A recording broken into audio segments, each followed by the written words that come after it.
नमस्कार, आप देख रहे हैं आरएनआई न्यूज। मैं आपके साथ गुफरान खान। नागरिकता कानून पर सुप्रीम कोर्ट का अहम फैसला आया है। सुप्रीम कोर्ट ने कुछ अहम बातें कही हैं। आपको बता दें, तकरीबन 1 साल तक नागरिकता कानून के विरोध में आंदोलन चला। उसके बाद कई लोगों के खिलाफ एफआईआर दर्ज की गई और खास तौर से यूपी की अगर बात करें, यह फैसला यूपी के मामले में आया है। यूपी में तकरीबन 274 लोगों पर उनकी संपत्ति जब्त करने के जो थे आदेश दिए गए थे और ये यूपी सरकार ने आदेश दिए थे।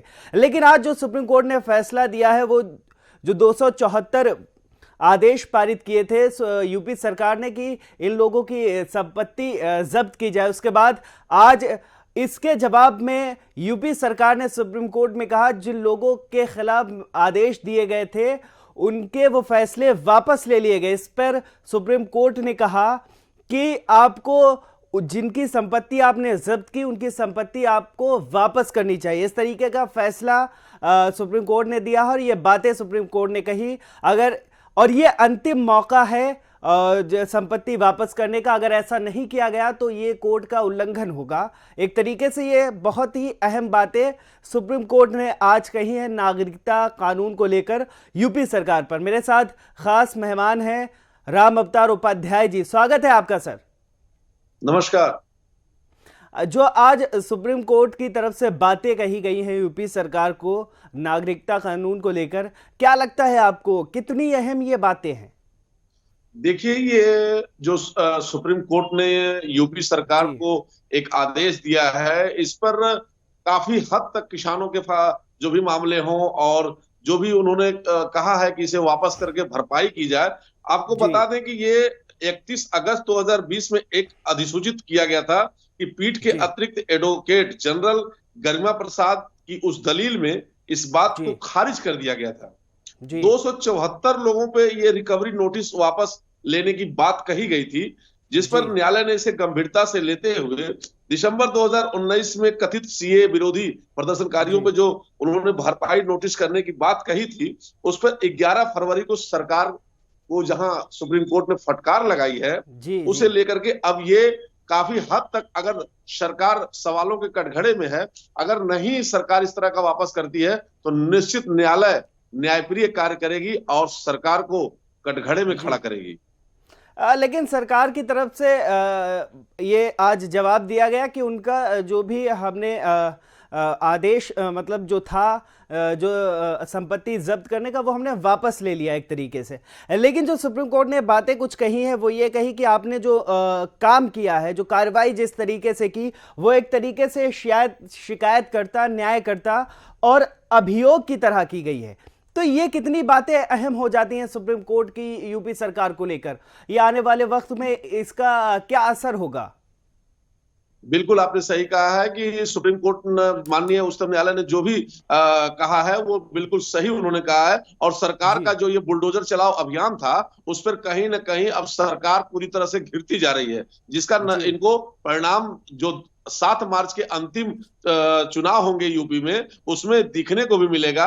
और फिलहाल अभी सरकार पूरी तरह से अपने इस पूरी तरह से कारनामे में घिरी नजर आ रही है और जी न्यायालय पूरी तरह से सरकार को सवालों के कटघरे में खड़ा करके अब उनसे जवाब पे जवाब मांग रही है। अब कहीं ना जी कहीं सरकार जवाब देना पड़ेगा सरकार को कि आखिर इस तरह का जी अपने हिसाब से मनमाना क्यों किया। अगर उन्होंने कहा है कि मैंने वापस कर लिया, तो फिर धरातल पे वो दिख क्यों नहीं रहा है। जी। सर, इसको आप किस तरीके से देखते हैं? अगर कोई सरकार होती वो इस तरीके की कार्रवाई करती आम जनता के साथ, तो आप इसको किस तरीके से देखते हैं?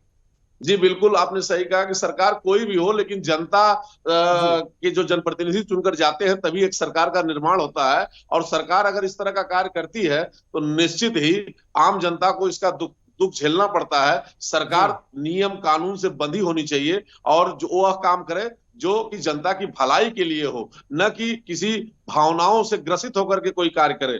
फिलहाल यूपी जी की सरकार ने जो बीते 5 सालों में उन्होंने किया है, अब उसका खामियाजा उसके सामने धीरे धीरे आता दिख रहा है। और इस पर जनता की नाराजगी, जैसा कि पश्चिमांचल में आपने देखा है 2 चरणों के मतदान में किसानों के साथ हुए जो भी अत्याचार रहे हैं या सरकार ने जी उसे घेरने का प्रयास किया था, उसका परिणाम उन्हें मिला है। फिलहाल अभी तो 5 चरण के मतदान होने हैं, और 5 चरण के मतदान में अगर यही हाल रहा तो निश्चित ही सरकार को इसका खामियाजा भुगतना पड़ेगा, और इससे सरकार बच नहीं सकती है। फिलहाल आम जनमानस जो है उसके अंदर इस तरह के किसान विरोधी कानून को लेकर के और सीए को लेकर के जहां अंदर में विरोध की ज्वाला धधक रही है, अब उसकी ज्वाला की लौ कहीं ना कहीं सरकार को झुलसाएगी।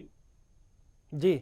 अगर बात करें आंदोलन की तो तकरीबन 1 साल के वक्त तक नागरिकता कानून के खिलाफ आंदोलन चला था, और लगातार इस तरीके के जो भी आंदोलन आंदोलन होते वो चाहे वो नागरिकता के आंदोलन हो या किसान का आंदोलन हो, क्या आने वाले वक्त में जिस तरीके से सरकारें ये फैसला करती कि संपत्ति जब्त कर लो या उनके खिलाफ नोटिस दे दो, क्या आने वाले वक्त में जो आंदोलन खड़े होंगे उनको मजबूती मिलेगी इस फैसले से या इस आदेश से?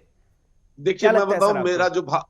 जो मेरा भारत देश है, ये जय जवान जय किसान का देश है। जी इस देश में यही नारा लगता है, जय जवान और जय किसान। अगर जी किसानों की बातों को नहीं सुना जाएगा, और किसान अगर धरना प्रदर्शन सरकार को दे रहे हैं, तो सरकार जी उस एसी के कमरे से, उस संसद भवन से निकल करके अगर बाहर आकर के किसानों की बातों को नहीं सुनती है, तो कहीं ना कहीं किसान और जवान अगर परेशान होंगे तो उस पर सरकार को इसका खामियाजा भुगतना पड़ेगा। और यही जनता है जो अपने सर आंखों पर बैठाती है अपना एक मतदान करके, और यही जनता है जिस दिन मतदान इनका संपूर्ण होगा तो इसका खामियाजा भुगतते हुए इसे कहीं ना कहीं कुर्सी भी छोड़नी पड़ सकती है, इसी जनता जी के दुख देने के बाद।